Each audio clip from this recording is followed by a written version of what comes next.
Ha revolucionado la manera en la que trabajamos, jugamos, viajamos y nos comunicamos. Afecta cada parte de nuestras vidas. Ya ha conseguido ayudar a ganar guerras, resolver problemas aparentemente irresolubles y nos ha lanzado al espacio. La era de los ordenadores no ha hecho más que empezar. Estamos todavía en la edad de piedra. A medida en que vayamos avanzando en el siglo, no habrá una distinción clara entre la inteligencia humana y la inteligencia de la máquina. La mayor parte de la gente hoy en día sabe qué es un ordenador personal e incluso algo sobre su manejo. En esencia existen dispositivos de entrada, como un ratón o un teclado, el cerebro de la máquina, es decir, la CPU o unidad central de procesamiento, y dispositivos de salida como el monitor o la impresora.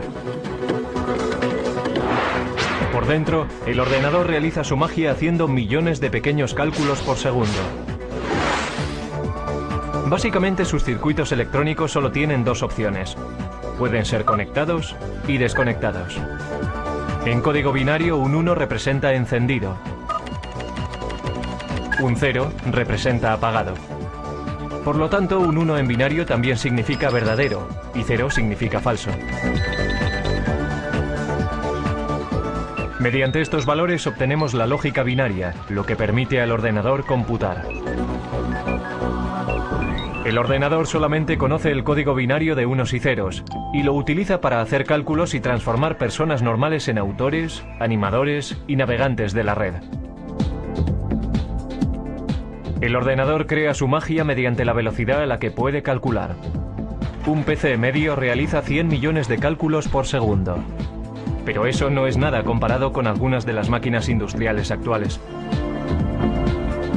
Estos son los laboratorios nacionales de Lawrence Livermore, hogar del ordenador más rápido del mundo.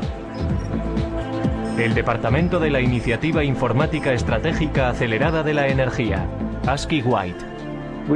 Para la creación de estas máquinas ASCII, tomamos la típica estación IBM que podrías comprar en cualquier sitio. Pusimos 8000 de estas juntas para crear un ordenador mucho más veloz que cualquier otro en el mercado. La máquina ASCII White hace 12 trillones de operaciones matemáticas por segundo. Y para echar eso abajo, la población de la Tierra supera por poco los 6.000 millones. Así que cada hombre, mujer y niño en la faz de la Tierra tendría que sumar 2.000 números en un segundo para estar al nivel de esta máquina.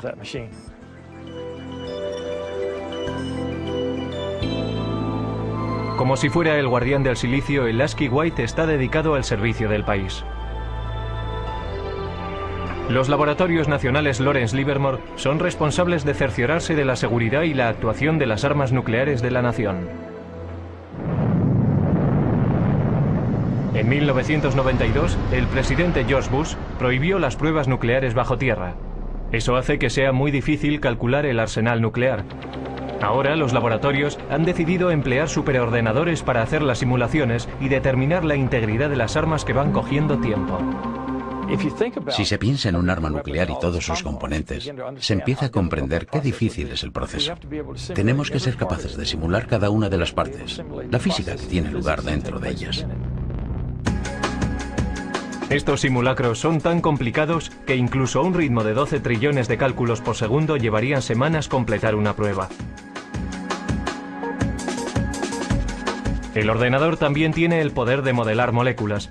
Esto ayuda a los científicos a diseñar experimentos antes de ir al laboratorio y entender cómo podrán ser los resultados.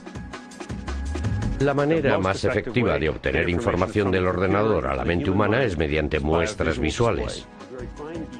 Un enorme número de vídeos expositores de alta resolución convierte el infinito número de unos y ceros del ordenador en un increíble tapiz pixelado. Necesitamos ver el contexto, ser capaces de entender cómo encaja todo y después utilizamos esta simulación en una escala muy fina, en un bloque, un elemento para nuestras simulaciones más grandes que cubren un mayor volumen de espacio o un sistema mucho más grande. Sin estas paredes no seríamos capaces de entender este simulacro. Paradójicamente, mientras la tecnología va haciéndose más pequeña, los superordenadores como el White siguen ocupando todavía un gran espacio y una atención especial. Bien, estamos en la habitación eléctrica, que en realidad está al otro lado de la pared de la habitación del ordenador. Un ordenador de este tamaño necesita mucho material de apoyo. El ordenador ahora requiere aproximadamente 1,3 megavatios, eso es más o menos unas 1300 ohms. Requiere manipuladores de aire y refrigeradores. 3 refrigeradores de 675 toneladas impiden que el White se sobrecaliente haciendo circular agua fría a través de tuberías bajo el suelo. La máquina representa el esfuerzo coordinado de cientos de brillantes cerebros. Pero con la máquina ASCII podemos rastrear su origen hasta un hombre que no estaba demasiado preocupado por la seguridad nacional, pero tenía un gran interés en el ganado. Charles Babbage fue un científico británico que inventó el salvaganado para evitar que los trenes de vapor descarrilaran chocando contra bovinos desconcertados. También se le considera por muchos el padre del ordenador. Babbage fue un científico extraordinario. Quiero decir que fue fantástico. Se adelantó 100 años a su tiempo. No se puede decir de muchas personas, pero sí se puede decir sobre Babbage. A comienzos del siglo XIX, concibió la idea de ordenadores mecánicos. Es decir, ordenadores que iban a hacer más que calcular, que iban a poder guardar información, almacenar números y volver sobre ellos cuando lo necesitaran. E iba a poder imprimir las respuestas que ofrecía. Esto ocurrió 100 años antes de que se volviera a concebir la idea de un aparato así. Alentado por una eclosión de población en América, el siguiente paso en la evolución del ordenador vino al final del siglo XIX, cuando oleadas masivas de inmigrantes amenazaban con sobrecargar el censo americano de 1890. En 1887, la oficina del censo todavía llevaba la cuenta del recuento de 1880 a mano. Desesperados suplicaban por otra forma de tabular los resultados. Entonces fue cuando un anterior inspector del MIT llamado Hermann Hollerith introdujo una serie de máquinas que harían que el recuento del censo fuera tan fácil como contar 1, 2 y 3. Cada persona estaba representada por una tarjeta. Los individuos tenían que perforar las cajas relacionadas con su edad, sexo, raza y profesión. Los trabajadores del censo entonces introducían las tarjetas perforadas en las máquinas. La tabulación se hacía con electricidad. Al utilizar clavijas eléctricas, los resultados se registraban en una serie de diales, como si fueran relojes. Otras máquinas separaban las tarjetas. Las máquinas de Hollerith aceleraban de forma vertiginosa el procesamiento de la información. En solo 6 semanas se había hecho el recuento del censo de 1890 de 62.622.250 habitantes. Entonces Hollerith continuó comercializando ese invento. Se dio cuenta de que el censo era un gran cliente, pero seamos realistas, si solo recibes un pedido una vez cada 10 años. Entonces salió y consiguió hacer negocio entre los ferrocarriles, por ejemplo, y formó una compañía que finalmente se convirtió en la base para la IBM. La invención de Hollerith fue un hito en el camino de lo mecánico a lo digital. Pero todavía faltarían 50 años y el poder destructivo de una guerra mundial para que arrancara el primer ordenador verdadero. Antes de los años 30, los aparatos mecánicos computacionales se utilizaban para seguirle la pista a la población, pasajeros de tren y archivos de seguros de vida. Pero los primeros ordenadores digitales electrónicos se construyeron con un objetivo mucho más persuasivo en la mente: ayudar a ganar una guerra mundial. Una de las máquinas más tempranas se propuso por los británicos para romper el código alemán, conocido por Enigma. Con ello empezaron a creer que se podía ganar la guerra. Una de las personas que trabajó para romper el código Enigma fue Alan Turing. Su trabajo antes de la guerra ayudó a establecer la base teórica para los ordenadores que se construyeron en los 40. En el norte de Londres, en unas instalaciones secretas en Bletchley Park, los británicos construyeron Colossus, un tipo de ordenador diseñado para romper el código Enigma. Colossus comparaba secuencias de letras a un ritmo de 25.000 caracteres por segundo. La máquina solo podía realizar la tarea de unir letras, pero lo hacía muy bien. Sus transmisiones descifradas alemanas se denominaron el ultrasecreto, el secreto mejor guardado de la guerra. Principalmente, el Colossus llevaba a cabo funciones logísticas de las letras de un alfabeto en una corriente de letras que venían de un mensaje de radio interceptado. No los descifraba, pero sí podía efectuar una serie de combinaciones que en gran medida se asemeja a lo que hace un ordenador. Mientras el Colossus rompía códigos alemanes, al otro lado del Atlántico los ingenieros trabajaban para construir otro aparato computacional, una máquina que influiría directamente en el diseño de todos los ordenadores futuros. América era un centro neurálgico productor de instrumentos de guerra, pero para 1943 había una escasez crítica de un componente sorprendente de la máquina de guerra: tablas de disparos para piezas de artillería. Estas tablas permitían a los artilleros apuntar sus armas correctamente en gamas diferentes, altitudes, temperaturas y condiciones del viento. Los ordenadores humanos trabajaron frenéticamente para producir cálculos mecánicos para crear esas tablas, pero lo pasaron mal intentando estar a la altura. Durante la Segunda Guerra Mundial se producían muchas armas. Había que calcular muchas tablas de disparo. Era realmente un gran trabajo y estaba ralentizando la entrega de armas al frente. Para solucionar el problema, John Mauchly, un físico de la Universidad de Pensilvania, se propuso construir un ordenador gigante electrónico que podía calcular tablas de números en minutos, no horas. El ejército, desesperado por un aparato que les ayudara a ganar la guerra de mala gana, se centró en el coste propuesto de $500,000. Mauchly y un brillante estudiante de ingeniería eléctrica, Presper Eckert, empezaron a construir ENIAC, el integrador numérico, electrónico y ordenador. Mucho más grande que el Colossus, nunca se había concebido nada parecido a ENIAC. Casi con 100 pies de largo y 30 toneladas, contenía 70.000 resistencias, 10.000 condensadores, 6.000 interruptores y 18.000 tubos de vacío delicados.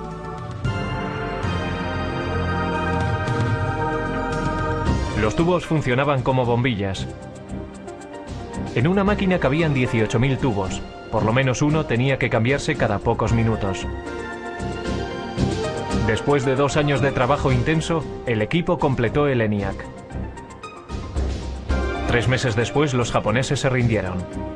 Aunque no pudo acabarse a tiempo de ayudar a acabar la guerra, ENIAC fue una máquina maravillosa. Podía realizar 5.000 sumas, 357 multiplicaciones y 38 divisiones cada segundo. Lo interesante sobre ENIAC es que tenía una capacidad de propósito general. Podía reconfigurarse para solucionar otros problemas, y nunca hubo ningún problema para encontrar trabajo para ENIAC. Todos los servicios armados exigían tiempo para poder usarlo, también clientes industriales y universidades, así que se le mantuvo ocupado hasta bien entrados los 50. Pero a ENIAC, la máquina más compleja de su tiempo, todavía le faltaban muchas de las cualidades de un ordenador moderno. Su memoria era muy primitiva y solo podía almacenar un máximo de 20,10 números decimales. Tenía que recablearse laboriosamente cada vez que se programaba. Y no podía tomar decisiones lógicas basándose en sus cálculos. Pero ENIAC ya había demostrado que los ordenadores se podían construir.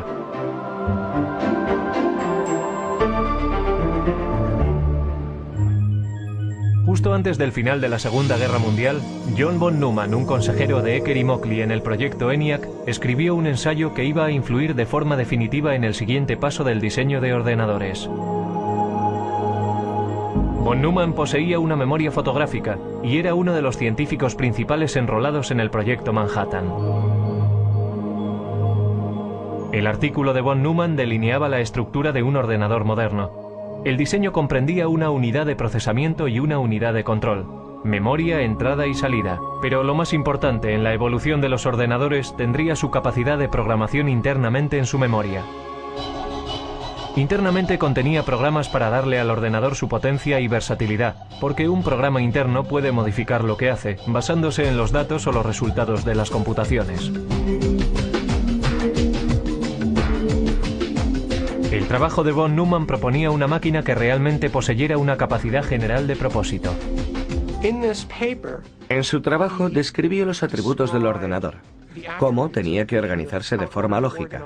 Esto es, necesitaba tener un procesador central donde los cálculos se pudieran llevar a cabo. Necesitaba una memoria donde los datos de programación pudieran ser almacenados. Y necesitaba tener una unidad de salida y una unidad de entrada de algún tipo. Trazó el plan lógico, el mapa para un ordenador, y señaló la dirección que había que tomar para el futuro.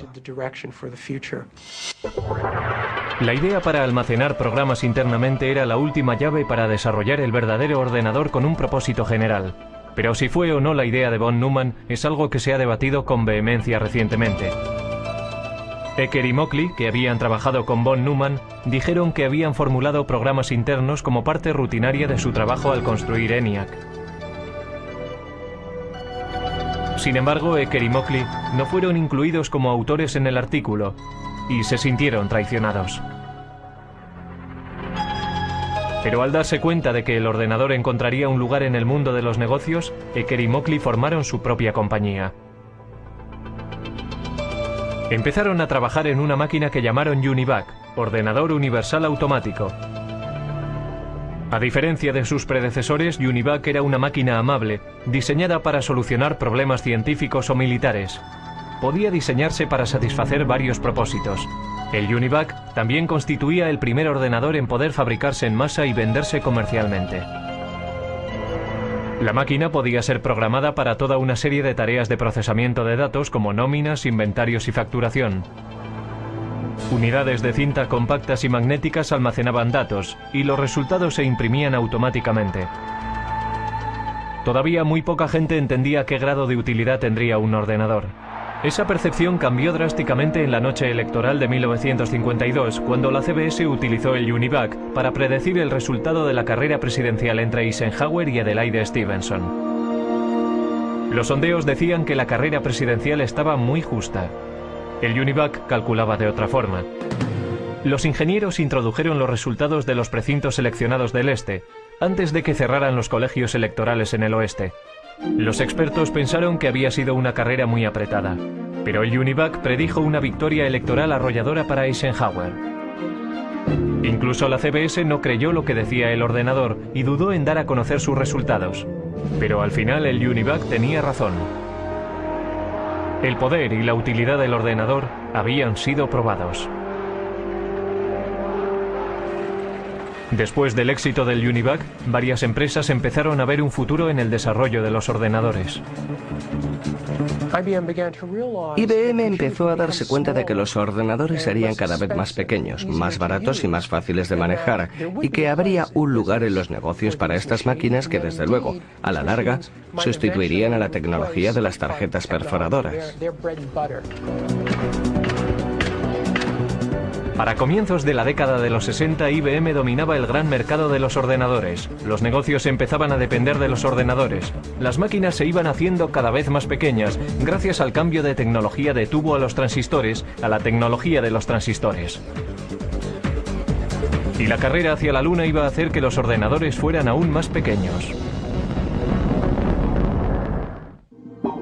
En 1961, Norteamérica iba a la zaga de Rusia en la carrera por el espacio. En el incesante intento de ganar a los rusos, el objetivo de la NASA era que el hombre llegara a la Luna. No iba a resultar fácil.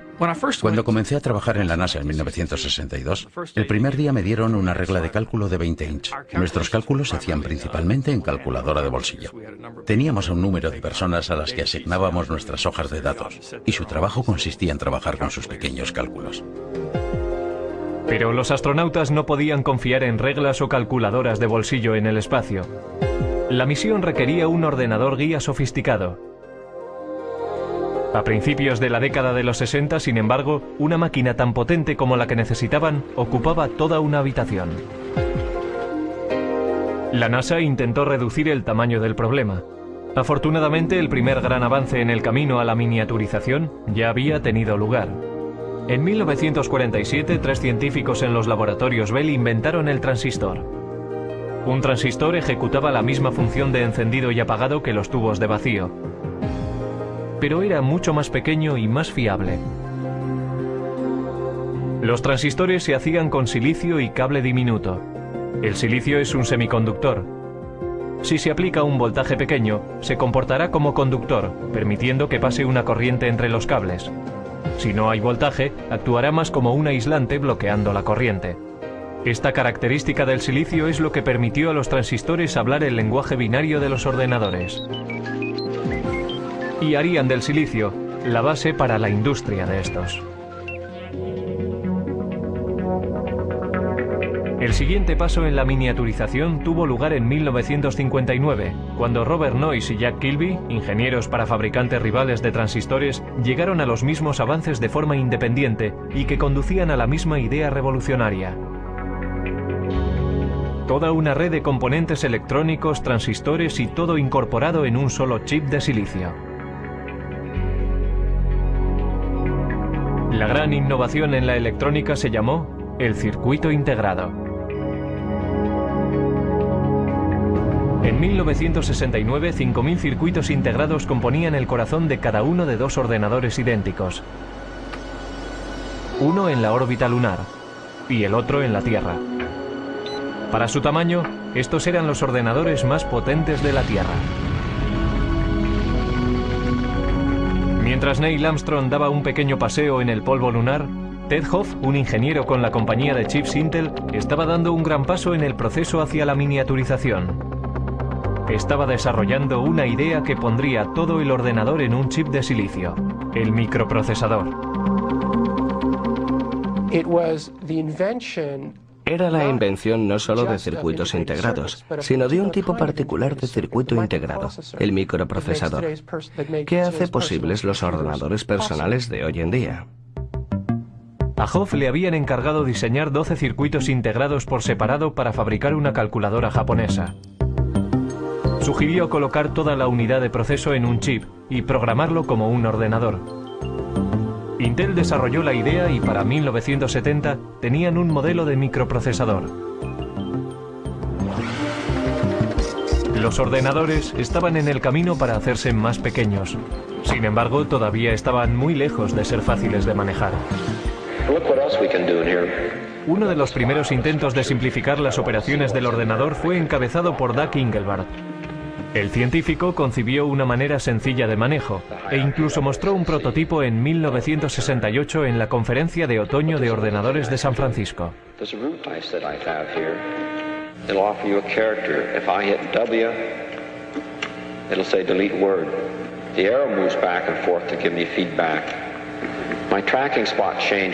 Soldando un teclado y un aparato para señalar que llamó ratón, Engelbart trabajaba con un ordenador a 30 millas de distancia, unido por microondas, y demostró que se podía procesar palabras en un hipertexto. Muchos en aquella audiencia se fueron a casa realmente inspirados, pero solo un grupo iba a completar la visión de Engelbart. Ese grupo estaba a muy poca distancia, en Xerox PARC. Xerox creyó que el futuro podía estar en los ordenadores y comenzó a construir una máquina de fácil manejo. En 1973, Xerox introdujo el Alto, que incorporaba muchas de las innovaciones en ordenadores personales que hoy en día damos por supuestas. El Alto tenía un ratón, una interfaz gráfica. Estaba construido de forma interconectada e imprimía en una impresora láser. Debería haber revolucionado la industria, pero a $18.000 cada máquina. El Alto no estaba diseñado para particulares. Los ordenadores todavía eran máquinas élite, propiedad del gobierno o de grandes empresas y universidades. En el pasado, los grandes ordenadores centrales procesaban nóminas, guardaban el rastro de archivos, seguían la pista y hacían cálculos científicos. Si una facultad tenía la suficiente suerte como para acceder a un ordenador, los estudiantes y los profesores compartían tiempo en ellos. Pero el mercado del chip estaba creciendo, la velocidad de procesamiento crecía y los precios bajaban. La revolución estaba al alcance de la mano. Y la carga no sería liderada por una gran empresa, sino por un grupo de aficionados e ingenieros librepensadores. Dos de aquellos revolucionarios fueron Steve Jobs y Steven Wozniak. A mediados de los 70, empezaron a fabricar un ordenador pequeño en un garaje de Palo Alto. Lo llamaron el Apple One. Steve Jobs era un estudiante de universidad que había abandonado los estudios, pero era diferente. Era muy inteligente, muy avispado. También era extremadamente ambicioso. Pero quizás más importante que eso, conocía a otro Steve Wozniak, que era un brillante ingeniero de hardware. Al ir abaratándose los chips, algunos nada caros, empezaron a aparecer kits de ordenadores de automontaje. Uno de estos primeros kits apareció en la cubierta de Popular Electronics en 1975. Se llamaba el Altair. El Altair se planteó como el primer kit de mini ordenador para rivalizar con modelos comerciales. Muchas personas se interesaron en él a $400 cada kit. Estos primeros ordenadores, anteriores a los primeros Apple, eran en realidad para técnicos e ingenieros informáticos que tenían conocimiento de cómo conectar cables y conectar otros dispositivos y hacerlos trabajar. Así que pensé, compraré unos cuantos chips, un microprocesador y diseñaré mi propio ordenador. No fue que quisiera burlarme del mundo, era solo que quería hacer de este ordenador algo más personal que los interruptores que tienen posiciones arriba y abajo para introducir extraños números binarios. Steve Jobs vendió su Volkswagen y Steven Wozniak vendió su calculadora HP para financiar su empresa. En 1977 introdujeron el Apple II, un ordenador atractivo, independiente y un teclado. Con la adición de un monitor y un drive para un disquete, el aspecto de un ordenador personal empezaba a cobrar forma. El Apple II se estandarizó con 4 kilobytes de memoria y a un precio base de $1.200. Era mucho más barato que las máquinas industriales anteriores. El Apple II ayudó a convertir al PC en un aparato de fácil manejo. El comprador no tenía que pasar tiempo soldando las partes meticulosamente. La persona podía inmediatamente empezar a programar el ordenador o comprar software desarrollado por florecientes compañías de software. Con la esperanza de quitarle una parte de la cuota de mercado, en 1981 IBM introdujo su versión de un aparato ordenador personal, conocido simplemente por PC. Las ventas continuaron creciendo a principios de los 80, pero antes de que el ordenador personal inundara todo el planeta, la máquina todavía había de simplificarse para el usuario, algo que cualquiera pudiera manejar. Los primeros ordenadores Apple, igual que los tempranos ordenadores personales, no tenían interfaces gráficas, no tenían ratones. Tenían lo que se conoce como una interfaz con línea de comandos. Esto es, uno tecleaba las instrucciones en el ordenador y las instrucciones aparecían como texto en la pantalla. Inspirados por el trabajo llevado a cabo en Xerox PARC, Apple tomó muchas de las mejores características de los ordenadores de Palo Alto, como la interfaz gráfica y el ratón, los mejoró y fabricó una máquina al alcance del bolsillo. Apple introdujo el ordenador Macintosh en 1984. Lo que hizo que el Macintosh fuera un ordenador fácil de usar era su sistema operativo y sus aplicaciones, conocido como software. El software es la lista de instrucciones que le dicen al ordenador lo que tiene que hacer, si tiene que comportarse como un tratamiento de textos o como una hoja de cálculo. Cada vez más, el software dominaba los avances que se hacían en la informática. Y Bill Gates, el joven presidente de una compañía de software llamada Microsoft, estaba allí para capitalizarse en el mercado creciente. Finalmente se convertiría en un gran nombre conocido, apostando por su visión en un vasto imperio de software y convirtiéndose en el hombre más rico del mundo. De vuelta a 1981, IBM decidió utilizar el sistema operativo de Microsoft, conocido como PC-2. Mientras iban surgiendo los primeros clones de IBM en el mercado, Microsoft era libre para vender el sistema MS-2 para también rivalizar con las compañías de ordenadores. IBM no intentó aferrarse al software y al hardware y tenerlos en dos compañías diferentes. Era genial para Microsoft. Todo el mundo podía venir y construir un ordenador Intel y Microsoft tenía el sistema operativo. Así que lo que pasó fue que entrabas en una tienda en aquellos días y marca tras marca todos los ordenadores ya eran compatibles y de pronto veías un Macintosh. La imitación es la forma más sincera del halago, pero Apple no se sintió halagada cuando Microsoft introdujo su plataforma Windows para PC. Windows imitaba, algunos dicen que robó, la interfaz gráfica, descargó menús y todo lo que Apple había popularizado. Existe la idea de que Bill Gates vino a Apple y copió el aspecto gráfico y el uso que después condujeron a Windows, porque cualquiera, una vez visto, no hay que verlo durante mucho tiempo. Bueno, ya sabes, este es el futuro, y una vez cruzas la puerta, ya no hay vuelta atrás. La verdadera historia es que nosotros necesitábamos software y Gates tenía una empresa, Microsoft, que escribía software, así que tuvimos que enseñarle un ordenador y darle copias para que lo escribiera. No había otra manera. Y no lo llamaría robar exactamente. Es como ser un oportunista y buscar en los lugares apropiados y negociar la manera como lo quieres. Incluso cuando otro lo inventó primero, es difícil llamarlo robar. Las ventas se dispararon en los 80.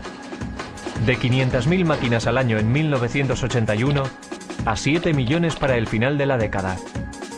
Máquinas fáciles de manejar y software más sofisticado que nunca excitó la imaginación general. Pero la revolución estaba muy lejos de haber acabado. Internet estaba destinado a alterar enormemente la vida de las personas. Pronto, todo el planeta estaría atrapado en una red de la que no se puede escapar. Lo siguiente, ver cómo tu casa queda conectada. La televisión, la tostadora, la cafetera y el microondas.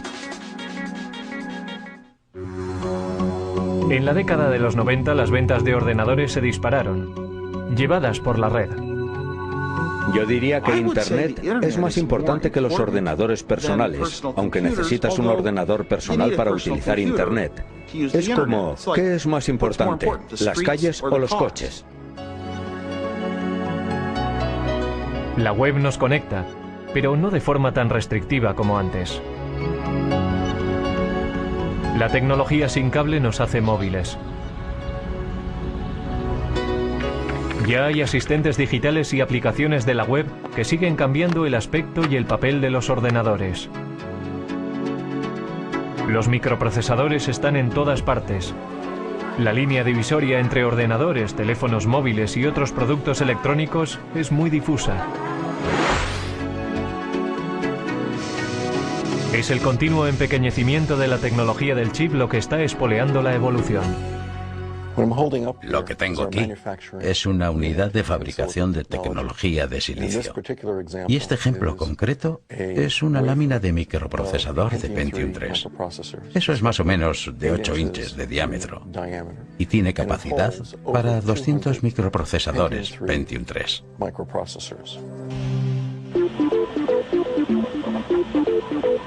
Cada microprocesador puede contener tantos como 100 millones de diminutos transistores.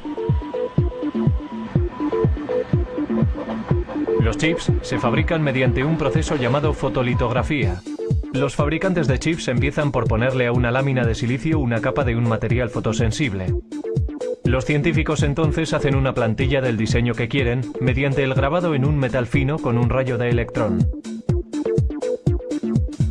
Los rayos ultravioleta brillan a través de la plantilla y bajo el chip fotosensible, causando una reacción química y creando el sistema de circuitos. Un chip se fabrica colocando capa tras capa. Estos chips, que son básicamente microordenadores, están encontrando su lugar en aparatos inteligentes. Hay discretos ordenadores escondidos en los aparatos del día a día y hablan entre ellos vía web y mediante otras tecnologías sin cable. Resulta que todos estos aparatos, todas estas cosas que están en casa, y realmente tenemos unos 100 microprocesadores diferentes, se conectan a Internet. Todas se pueden conectar a una red en casa y permiten a las personas conectarse a todos los recursos que existen en Internet. Pero hablar a tus aplicaciones por teléfono no es una idea nueva. And this lady, she's calling her oven. Sound funny? Actually, it's something that could happen in the future, thanks to a Westinghouse idea still in development that makes it possible to operate your appliances by telephone. Probablemente llama o manda un mensaje. Hoy puede que no veamos la necesidad de llamar a nuestros hornos, pero ¿no estaría bien que nuestro frigorífico hiciera la compra? Vamos a ver qué tenemos para cenar esta noche. traigo una lista de la compra. Estos son productos que ya sé que necesito. Productos que he consumido durante la semana. Y vamos a ver qué podríamos necesitar. Así que iremos al armario a ver qué es lo que tenemos allí. Tengo la mayoría de las cosas, pero estos dos ingredientes quiero añadirlos a mi lista de la compra. Así que hago clic aquí y se añadirán a mi lista de la compra. Así que ahora lo que puedo hacer es coger mi lista de la compra y o bien la descargo a un teléfono con base web y si hago clic la lista vendrá aquí. Puedo hacer también que vaya a un PDA. O lo que puedo hacer es mandarlo a streamline.com y hacer que me lo pidan y me traigan la comida a mi casa desde aquí. O sea que está viendo todas tus aplicaciones domésticas, desde tu coche a tu mejor equipo de televisión y videojuegos, a tus electrodomésticos, lavadoras, secadoras y frigoríficos. Todo conectado para que desde un browser se pueda operar la casa automatizada.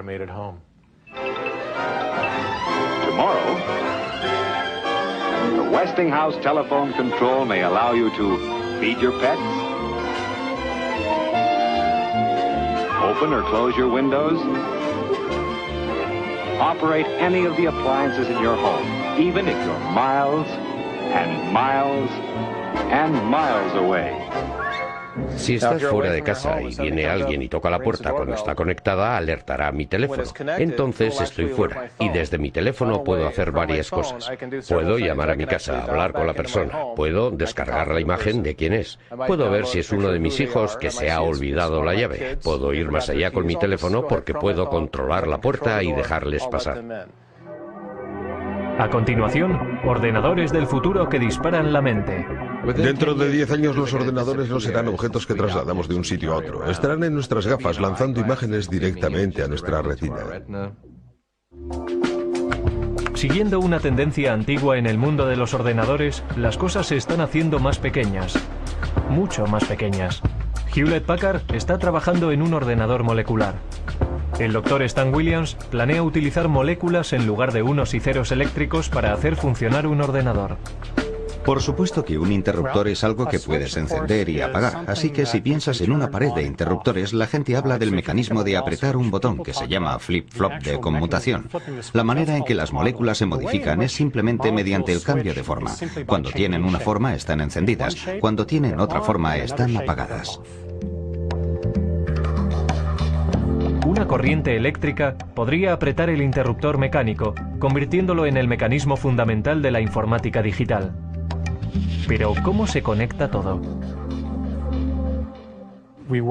Trabajamos duramente en lo que se conoce en la comunidad científica como kits para montar uno mismo. En otras palabras, sabíamos que sería demasiado caro y muy difícil de construir cables diminutos del tamaño de moléculas usando las técnicas estándar de la litografía y el grabado. El Dr. Williams y sus asociados desarrollaron cables moleculares paralelos, cada uno de 2 átomos de lato y 8 átomos de ancho.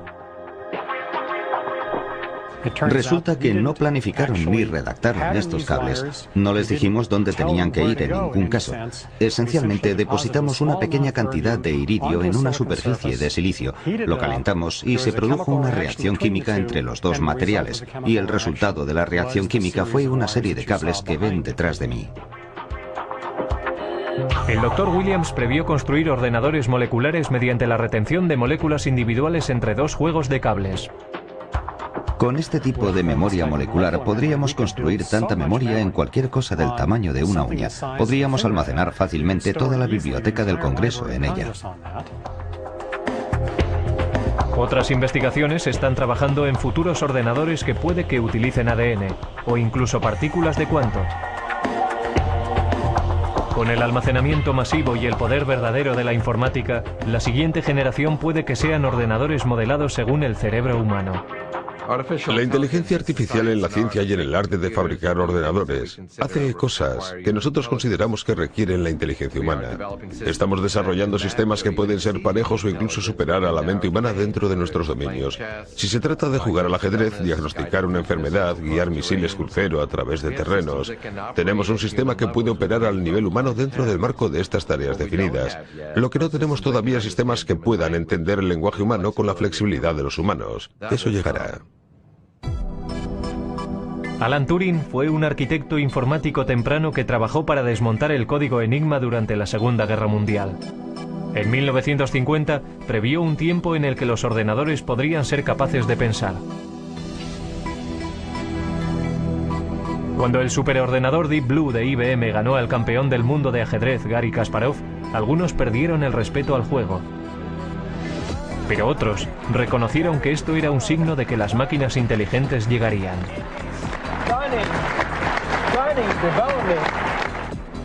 La electrónica molecular podría incluso borrar la línea entre el hombre y la máquina. Tendremos ordenadores muy pequeños y muy potentes que podrán viajar a través de nuestro sistema venoso.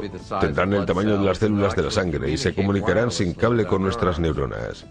Así que seremos capaces de agrandar nuestra capacidad de pensar, velocidad de pensamiento, aumentar la memoria humana, incrementar nuestras habilidades cognitivas y modelos de reconocimiento mediante la combinatoria de nuestra inteligencia biológica con estas nuevas formas de inteligencia no biológica. Los ordenadores capaces de pensamiento cognitivo alegran a unos y atemorizan a otros. Lo veo como algo derivado de la inteligencia humana. En muchos casos serán copias de la inteligencia humana y encarnarán nuestros valores. Quizá por eso estamos preocupados, porque sabemos que la naturaleza humana en sí misma es dual. Tenemos una parte muy creativa y también una muy destructiva, y la tecnología está multiplicando eso. La tecnología es un arma de doble filo, capaz de producir tanta destrucción masiva como abundancia sin precedentes. Pero mirando al pasado, puede que la sociedad sepa cómo dirigir el ordenador del futuro.